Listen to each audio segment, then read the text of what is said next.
Marine Vigne, l'ex de Nagui a succombé à la chirurgie esthétique et hyper satisfaite. Un coming out esthétique, c'est ce qu'a réalisé Marine Vigne en septembre dernier, comme l'explique Isabelle Sansoniti dans son nouveau podcast Injonction et Bistouri auquel l'animatrice a participé. À ce moment-là, l'ex de Nagui révélait sur ses réseaux sociaux avoir eu recours à un lifting du bas du visage il y a 2 ans et demi, dont elle est hyper satisfaite. Une décision qui résultait de son envie d'être la plus agréable possible à regarder. Car, son métier, c'est de la télévision, pas de la radio ou podcast. Toutefois, elle souligne n'avoir jamais ressenti une quelconque pression par rapport aux autres. Modifier son visage était au contraire tout à fait personnel. Il faut même remonter à sa jeunesse pour comprendre qu'elle a toujours été très complexée par son menton. Quand j'ai commencé à faire de l'antenne, j'étais jeune et j'étais très menue. Mais j'ai toujours eu ce double menton parce que j'ai ce muscle qui est un petit peu bas entre le menton et la glotte, et ça crée un menton qui n'est pas très franc. Et en faisant de l'antenne, je n'ai plus vu que ça, a-t-elle confié. À 22 ans, elle songeait alors déjà à sauter le pas de la chirurgie esthétique. Mais la première chirurgienne qu'elle rencontre la dissuade d'aller jusqu'au bout, considérant qu'il s'agissait d'une idée délirante par rapport à son physique. Du coup, je n'y suis pas allée et je n'avais pas envie non plus de saisir cette grosse alternative qui était de couper le muscle.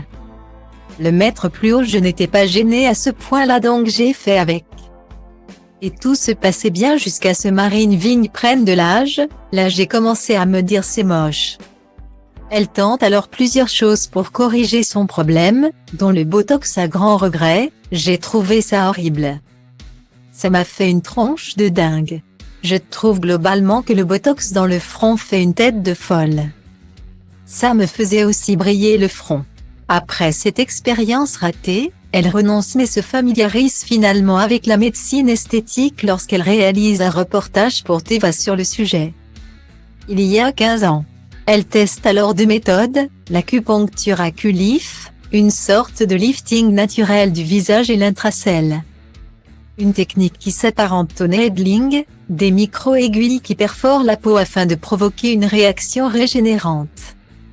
Donc c'est un moyen, sans aucune injection ou corps étranger, de donner à votre visage le petit coup de pouce pour qu'il se régénère tout seul.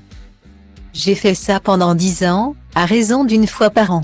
C'était mon rendez-vous, mon truc esthétique, et c'était la seule chose que je faisais, raconte-t-elle. Marine Vigne passe un cap plus important lors d'un week-end à la campagne, elle croise un chirurgien réputé. En la voyant, il considère qu'une intervention serait tout simplement parfaite. Tu as des indications idéales, en effet tu as un affaissement et un double menton mais tu es jeune. Tu as une peau pas très ridée, tu vas cicatriser vite et ça va durer plus longtemps. Lui explique-t-il. Des arguments qui parlent à l'animatrice, laquelle se demande tout de même si elle pourra cacher cette intervention à la télé. Il lui assure qu'en 1 semaine, elle pourrait reprendre le travail et que si elle cachait ses oreilles, personne ne s'en apercevrait. Marine Vigne saute alors le pas. C'était en 2020 en pleine période Covid. Autour d'elle, les réactions ne se font pas attendre. Tout le monde était mort de rire. Mon mec m'a dit t'es complètement folle, rapporte-t-elle. Il dit même, ça n'a pas intérêt à être raté. Mais peu importe, Marine Vigne cherche à se sentir mieux et se laisse porter. A raison puisqu'elle obtient le résultat qu'elle cherchait, à savoir une apparence plus fraîche et tonique. Aujourd'hui, Marine Vigne n'envisage pas de retoucher à quoi que ce soit d'autre de son corps. En revanche, elle est devenue une adepte des massages au visage 1 fois tous les 3 mois et des injections de biorevitalisation.